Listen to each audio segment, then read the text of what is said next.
Hey everyone, welcome to another edition of PowerCore Productions and Podcastings.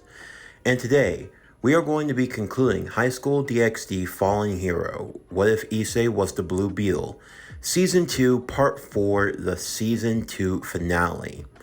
First and foremost, I want to say thank you to everyone who has been following along with this series. When I started off last year with Season 1, it was honestly just something that came together kind of on a whim. I know that some people had suggested for Issei and Blue Beetle, and at the time I wasn't really sure how I was going to make it work. But the more I've written this series, a lot of cool ideas and storylines have come about for the making of this story. So if you've all enjoyed the first two seasons, then you're going to love what I have in store next year for season 3. Because I am hoping to do a movie with season 3 as well, so that it can add more to the lore and to the makings of this universe. But all in all, I'm really thankful to everyone who's been a part of this series. I thank you for following along, and I hope you'll continue to do so as we wrap up with the Season 2 finale of Fallen Hero today, and carry on with our other stories that we're going to be having on the channel in the very near future. But anyway, without further ado, let's get into today's video. So, as always, don't forget to relax, sit back, and enjoy the show.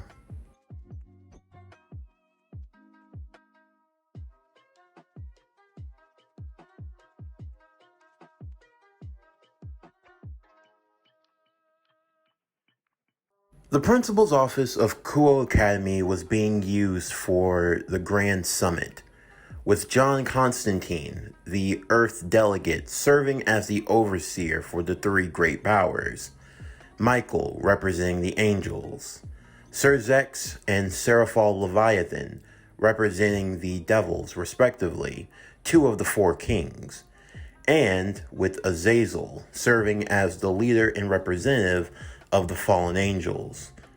Along with them were accommodating guests.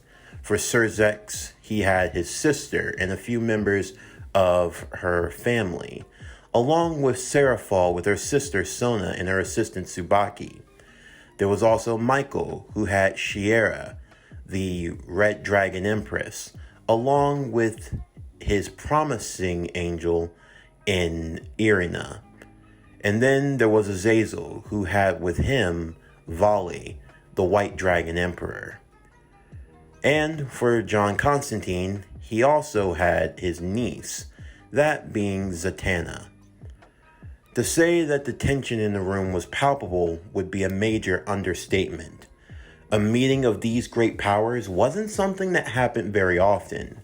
So, whenever something like this was taking place, you could best believe that there was always a sense of care, a sense of caution and danger.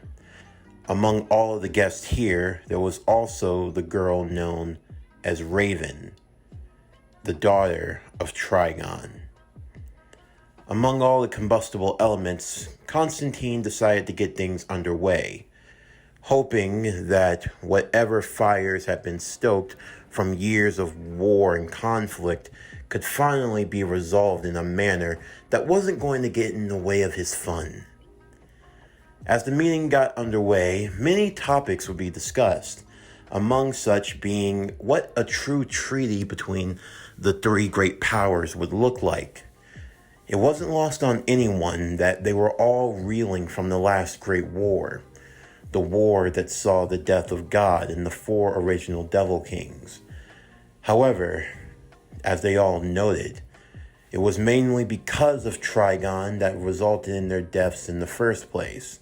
And even then, it wasn't even Trigon's death that was achieved, more so him being sealed up into different parts and pieces all across dimensions and cosmos, all in an effort to try to keep him from regaining any of his power. Among many of the topics that were discussed, ultimately, a form of peace could be achieved between the three great powers. However, Constantine would point out they had other issues brewing.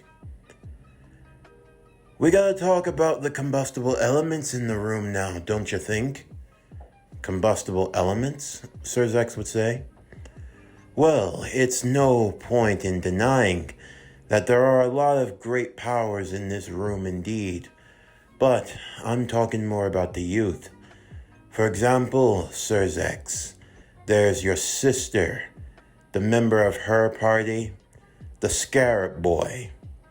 And as for you, Sir Michael, you have in your possession the Red Dragon, and you, Azazel, have formed an alliance with the White Dragon. And then there's the matter of our sweet little daughter Spawn there. She has a name. Yes, Raven. There's also her as well. Now, I don't know about any of you, but these are some powerful elements that we're dealing with, so I would like to hear from them. I want to know, what exactly do you see for the future for yourselves? You all contain great quantities of power, and you're still wet behind the ears. You're only just beginning to bloom into your true selves. With that type of power, you could enact great change in the world, in the cosmos, for better and for worse. So I want to know here and now, what are your goals, objectives? What do you aim to achieve? First, there was the look towards Volley. I simply want to have a fight against someone that's powerful, or against many powerful foes and adversaries. I'm not looking to start a war. That would seem all too pointless. But you can achieve that without need for war, wouldn't you agree? No need to drag innocent people into your own personal conflict of fun. I agree. I have no qualms of trying to harm civilians or things of that nature. So, you can say that I'm willing to play game for peace. And as for you, Red Dragon Empress, ever since I was born, I feel as though I've been raised to serve for this one purpose. I do not know what the future holds for me, but a future with peace is not something I am objected to. Yes, I am very much aware of the conflict between the Red and the White Dragon, and if the time should come where I am to do battle, I would hope that the White Dragon Emperor, if he find it so favorable, not to do it in an area where innocents can get hurt. Again, I'm just looking for a fight. No need to drag people that aren't involved into it. Alright, reasonable enough. And you, Scarab Boy. Me? Yes, you. What do you want in all of this? Well, geez, you're really putting me on the spot. Issei would scratch the back of his head, laughing a bit, as he wasn't entirely sure of what he wanted exactly. But Azazel would put things into a way that he could understand. Alright, Issei, try to stay focused here. If war breaks out among everyone, it means that Rias and all of your other friends are going to be very, very busy. And if they're all busy doing other stuff, it means there's no fun time. But if there's peace, think about all those kind of training sessions. I'm sure you and the president would like to get more intimate, and I'm sure she's not the only one who's interested in you. Wartime means no fun time, but peacetime means smexy time. Smexy time? You can do anything during that time. I can do anything? You can fit so much into an anything. Oh yeah. I want peace, peace, peace for me. Oh yeah. Once I'm in my era of peace, I'm gonna take the president, gonna put her in my bed, and then I'm gonna issei. Akano would laugh a bit. You know, her brother's here.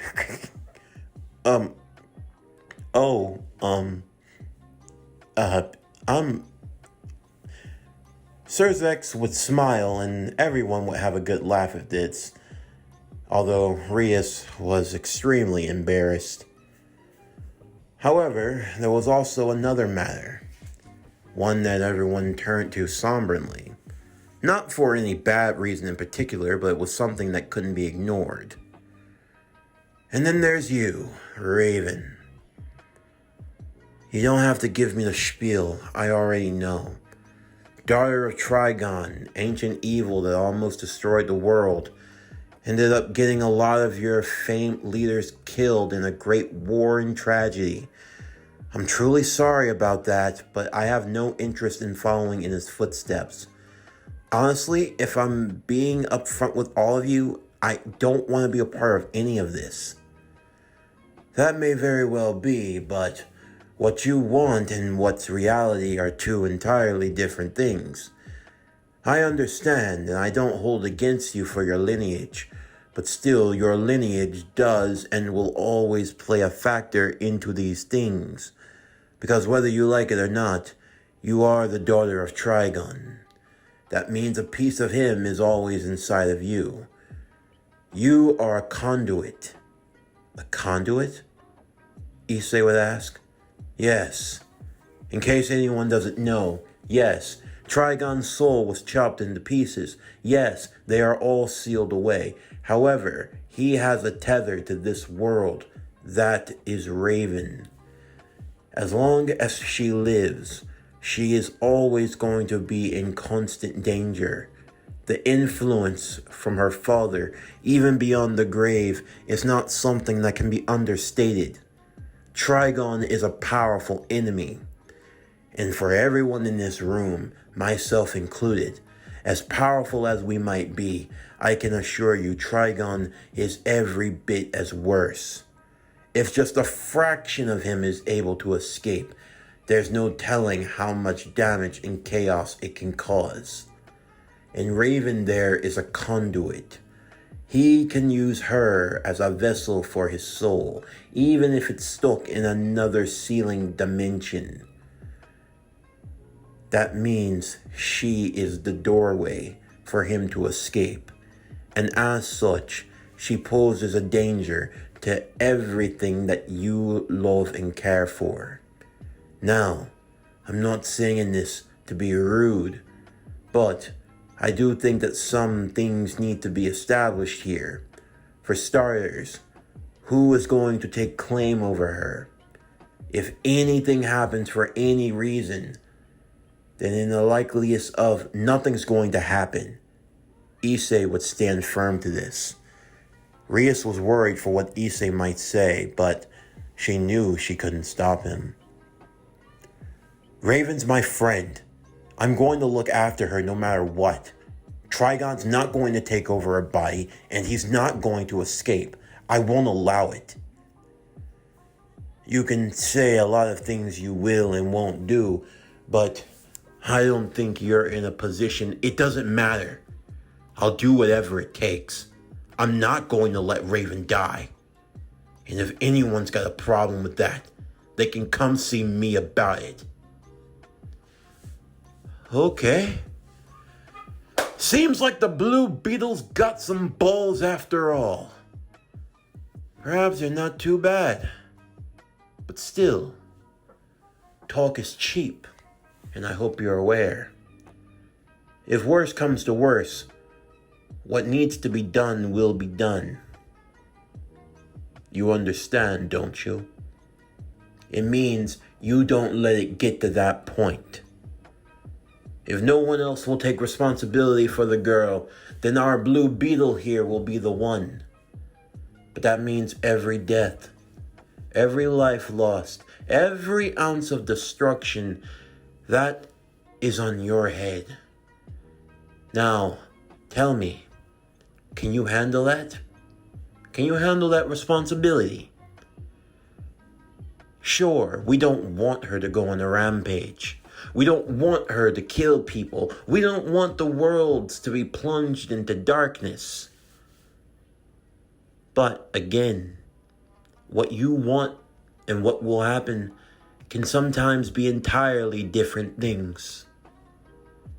But you're so confident in yourself, Issei. Tell me, have you achieved Balance Breaker yet?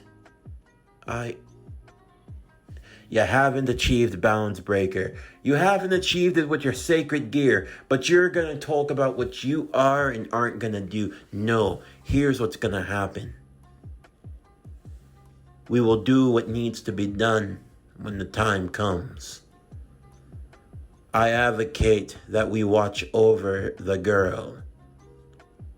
And should the necessary action be taken, it will be taken.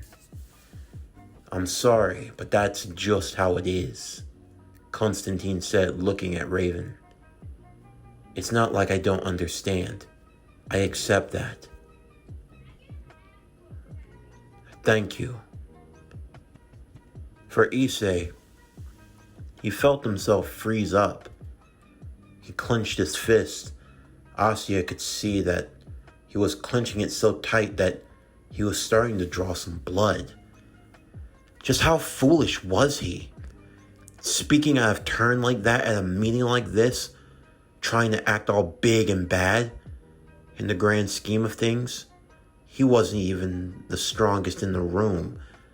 He could talk a big game, but it wouldn't matter if he couldn't back it up.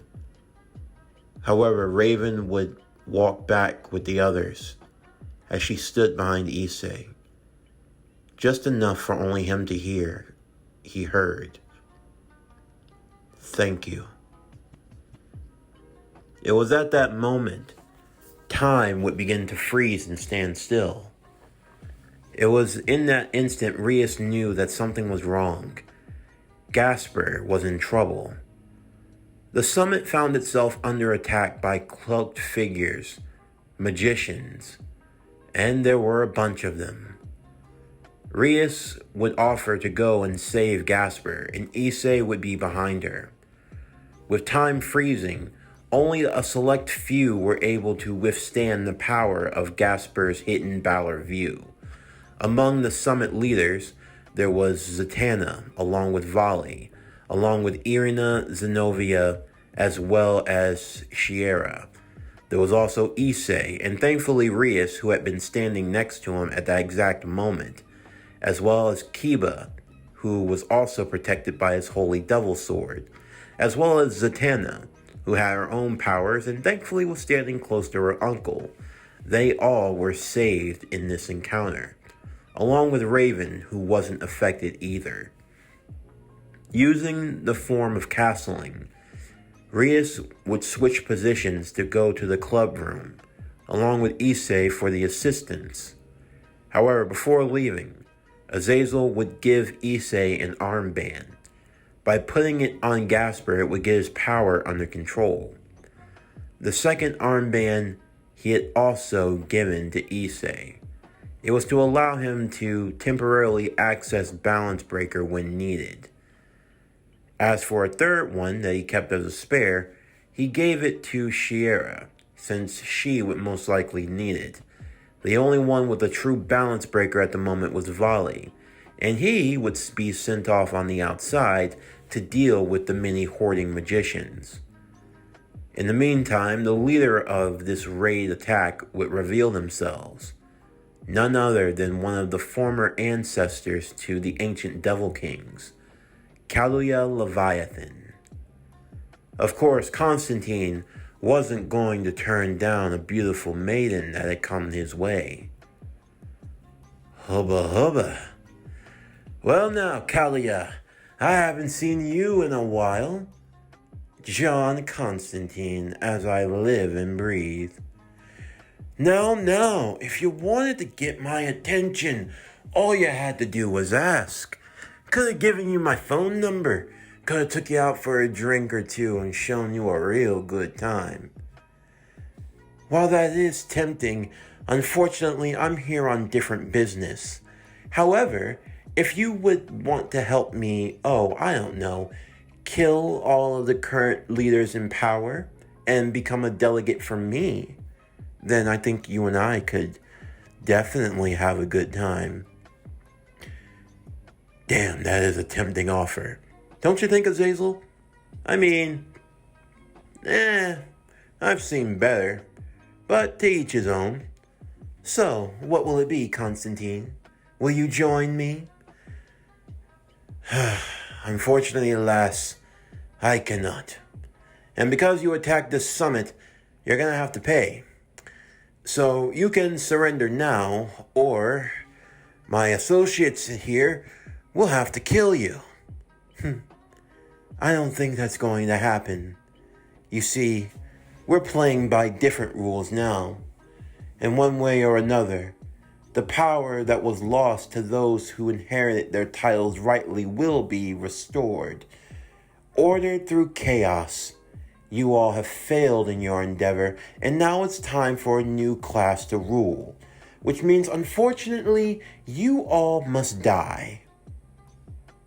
Azazel would be the one to step forward. I think I'll treat myself to some Armageddon. So, Kalia, you don't have to deal with everyone else. Just me. You sure about this? Constantine would ask. Oh, sure. She flashes you one good time and you might switch sides on us. That could be troublesome. I've already hit once. Oh, did you now? Azazel looked at Kalia with a grin. And when were you gonna have this show and tell and share with the group? It was a one-time thing. I would have thought that someone of Constantine's caliber could have kept his mouth shut. Now, I don't feel so bad for watching them go. Ah, darling, come on. You weren't saying that when I had you pinned against the... That's enough. Azazel, shall we do battle? Indeed, we shall. In the meantime, Issei along with Rias would make their way into the Occult Research Club, finding and eventually getting Gasper free. Using the armband that had been given, it would allow for Gasper to get his powers under control, as they had defeated the magicians and saved both he and Konako. They would make their way to the outside to help free the others, as they would turn the tide against those who had attacked them in the first place. With Gasper's help in freeing those who had been frozen in time, they would eventually turn the tide against the enemy that had attacked them. And as for Kalia, she would be soundly defeated by Azazel, although he would unfortunately lose an arm in the process. However, what was most important was the fact that she had her power amplified. It was by the power of infinity, but the only person who could give that was Orpheus, the dragon of infinity. But there was even more of a dilemma here. For in order to have attacked this summit, she would have had to know of its whereabout, time, and location, and to have created an opening. It meant that for her to get that information, there had to have been a mole.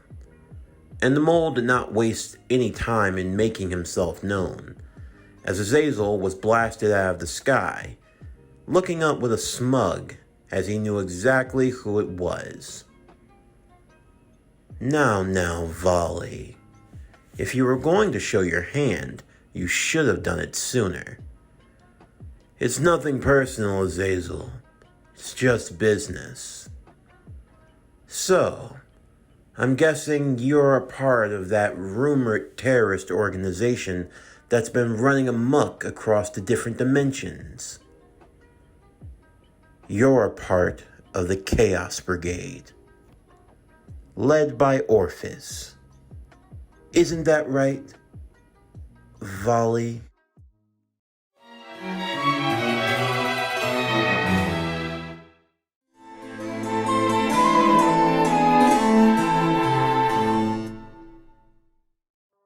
Volley would hover over the group, having made his true intentions and his presence known.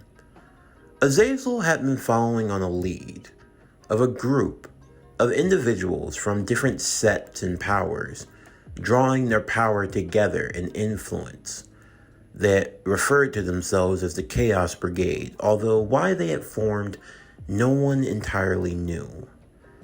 However, after Volley's actions today, it became quite clear. It was a way for them to use their power, a proxy war, if you will, A war that would be greater than anything else. It wasn't on any one particular group. It was an alliance. You see, with this new alliance that was being formed and put into power, it would mean that all forms of conflict could virtually be eliminated.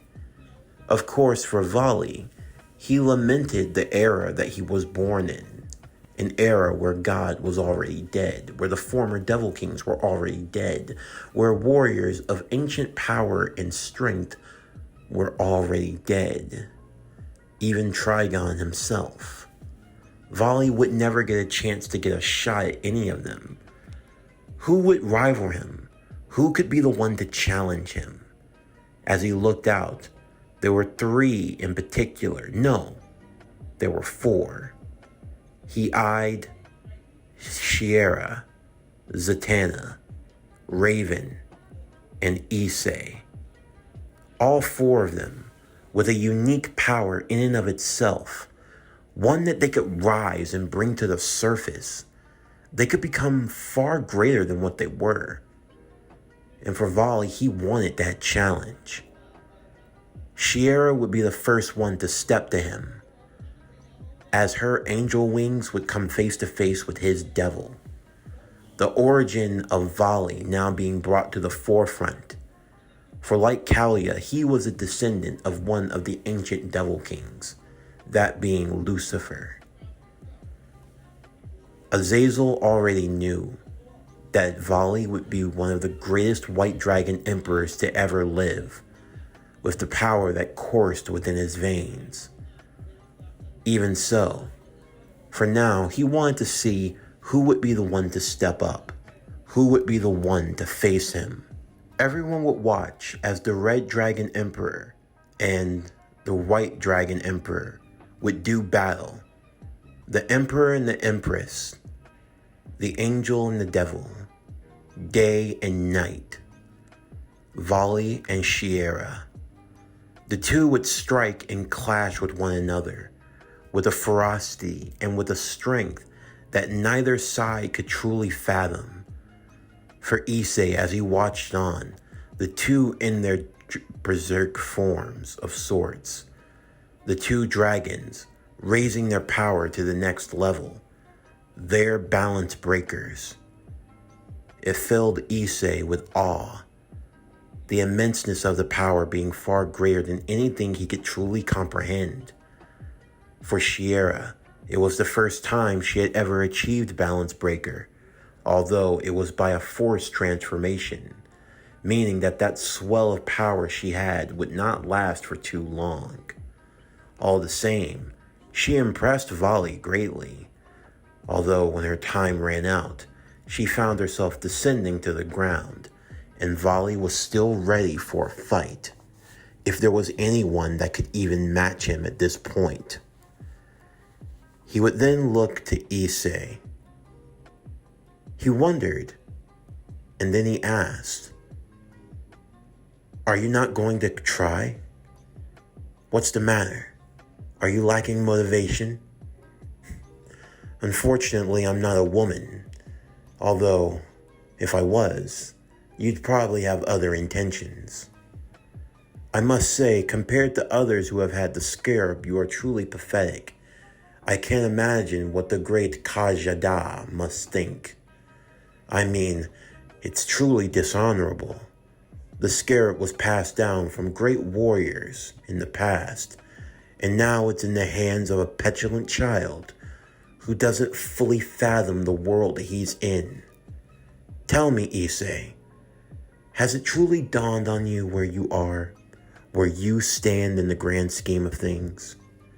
No, it hasn't. A part of you thinks it's a game. You think that when all this is said and done, you'll wake up and all of this was nothing more but a dream. But I assure you it's not. But I do question, how many people would I have to kill for you to wake up? I could start with the redhead, maybe the blonde, the brunette, maybe the half-fallen angel girl. Yeah, I could definitely make her scream. What about the blue-haired one? Maybe I could do something really devious with her. After all, she likes pain, right? Or how about I go find your parents? I mean, I could do them a favor. After all, it's better for them to die than to live in a world where their son is a worthless piece of shut up.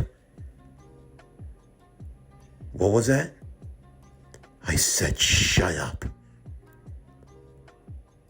This is what you want, right? You want to fight me at my best? You think I'm a pushover? You think I'm a screw up? Yeah, like I don't hear that enough every day of my miserable life. You think I don't know? All I ever hear is how I'm not good enough. Issei can't do this. Issei can't do that. I'm not worthy of this, and I'm not worthy of that. I really don't care. I don't give a damn about being worthy of anything or anyone. I wouldn't let a power define me like it does you. Tell me something, Volley. Without being the White Dragon Emperor, what really are you? You talk all high and mighty, but that's because you've got a dragon to hide behind. Who's the real coward? It's you. You're the coward because you act all high and mighty, sitting in a position that you were born in. There's nothing special about you. All you have is your granddaddy's blood. That's it. But what's worse? You think dragging my friends into this? My family into this? And you think I wouldn't take it personal? Who the hell do you think you are? You can talk about me all you want. You come anywhere near them, and I'll show you what happens. Kajada. Understood. I'll back your moves. With that, the full power of the Scarab would be unleashed, as Issei would take the form of the Blue Beetle. The Blue Beetle would rise to face against the White Dragon Emperor, his power of emotion bringing him to the forefront, being able to adapt to the powers of divine dividing and countering it with his own. Everyone was stunned. Even Constantine didn't know that Issei could drag this level of power out of him. He looked towards Zatanna. She held an amulet in her hand. She was preparing just in case. However, her uncle would place his hands on her shoulder and shake his head. Now was not the time to bring that power out to the forefront. Not yet, at least. The two would fight to a stalemate, with Issei unloading all of his fury onto Volley. The fight would eventually be disrupted when Byakuya, descendant of the fighting Buddha Sun Wukong, would emerge. He had arrived to tell Volley that the Chaos Brigade were moving to the northern mountainous territory to fight with the Northern Earth gods, and that they would have to be taking their leave. Of course, Issei wanted to keep fighting, and Volley simply told him to get stronger. However, as the two would leave though, Volley would fall to a knee. That boy, Issei, it was remarkable. If for just a moment he saw what he was truly capable of. Of course, in the midst of the attack, the alliance now had to be formed, a bond forged in the midst of the Chaos Brigade and in their tyrannies. In the meantime, life would continue on. Azazel would be appointed as an overseer for the Occult Research Club. He was going to help train everyone and get them up to par. On top of that, Zatanna was also going to be attending Kuo Academy, and she would be joining the club as well. And there was also another mandate that came along. It was from Sir Zex. Of all things, he had made the suggestion that all females in the Occult Research Club were going to move in and live with Issei. Under normal circumstances, Issei would be absolutely ecstatic. However, the moment he started celebrating, he felt a cold hand on his shoulder. Issei, my boy. Yes, Mr. Constantine, sir? Remember what I told you about respect? Yes, sir, respect. Respect. Yes, sir, respect. Respect. You get any wrong ideas with my niece? You remember what I told you about the spiders? Have I ever told you about a shark tornado? A shark tornado? Yes, a shark tornado. It's a good movie. It's not a movie. It's not a movie. It's not a movie. It's real. It's very real. And trust and believe, you don't want to be caught in a shark tornado. You don't. So, giant spiders, giant spiders, shark tornado, got it. And what's the key word here? Respect, sir. Yes, respect. You show respect, and you don't see the spiders. You show respect, and your ass won't be trailing around with sharks now.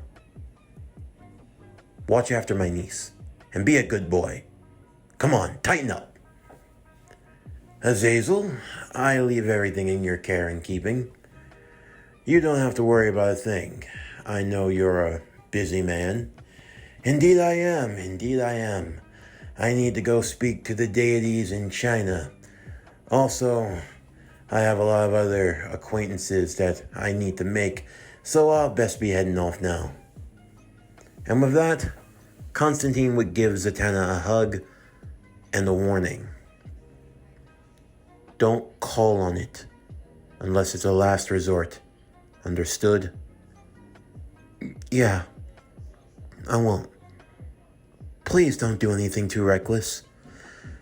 You know who you're talking to, Lassie. I'll be just fine. And if you ever need me, I'm only a call away. With that, the girls would be moved into Issei's home, although there was a little problem when it came to overall storage, but thankfully, Rias and her connections, especially with her father, was able to get things worked out. They were going to do a little bit of remodeling. As for Issei, as the sun was beginning to set, as he overlooked the town, he wanted this time to speak to the scarab one-on-one. He had to be blunt with the pressing matters on his mind. Kaja, yes, Issei. Be honest with me. Am I really strong? At your current level, you are not. If you are comparing yourself to the red and the white dragon, you are not even close. Can I reach them? Is it impossible? In the past, the power of the scarab is one that could rival many great powers in its prime. Even the dragons respect it. You have the potential to be that sort of power. But you need focus. You need a goal to reach. What is it that you desire? What do you wish to achieve in the world? I want the strength to protect those that are closest to me. That is what I want. I want to be able to defend those that I love, those that can't defend themselves. I want to be able to protect the things that mean the most to me from anyone or anything that could take them away. That's all that I want. I don't want a title. I don't want to be a king. I don't want praise. I don't want any of it. Just give me the power to defend what I love. Can you make that possible? It's not about if I can make it possible. It's about if you want to make it possible. If that is what you truly desire, I can show you where you need to go and what you need to do. But that's only if you're ready. This path you wish to embark will not be an easy one. You will struggle. You will suffer. you will fall into the pit of despair. But if you can rise above it, then there is nothing out of your grasp. I'm ready. Then may our journey begin. As Issei was arriving home that evening, all of the girls had gathered together into the main living room. They looked at Issei worriedly as Rias would be the one to emerge from them. I'm glad you're home, Issei. We have a bit of a problem. A problem? What's wrong? As they made their way, there was a boy lying on the couch. His clothing, whatever it was, he looked like he had been battered and beaten terribly.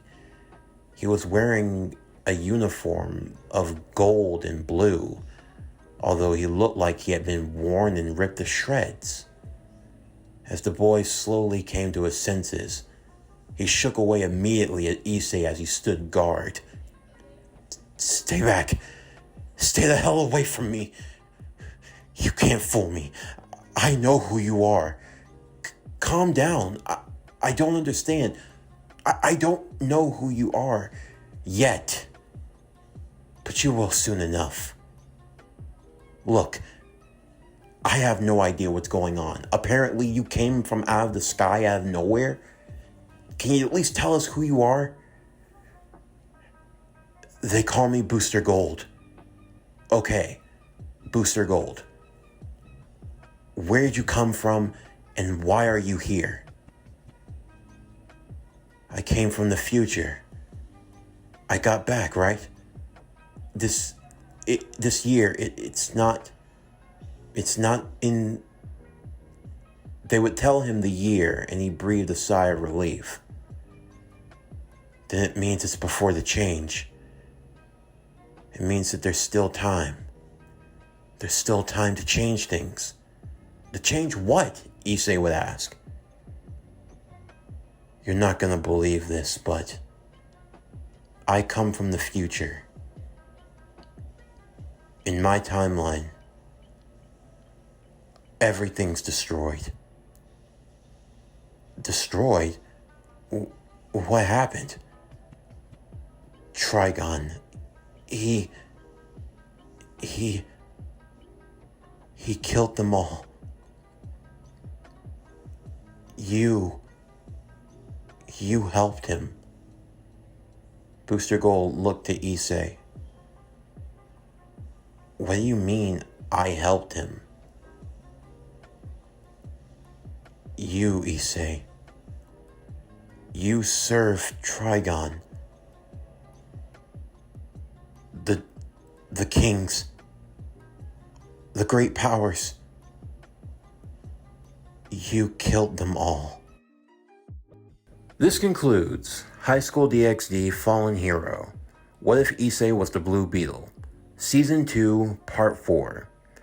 As always, if you enjoyed today's video and everything else that we have to offer, then please don't forget to like, comment, subscribe, share, and hit that bell for post notifications so you can stay up to date on everything that is PowerCore Productions and Podcastings that has to come out now and in the future.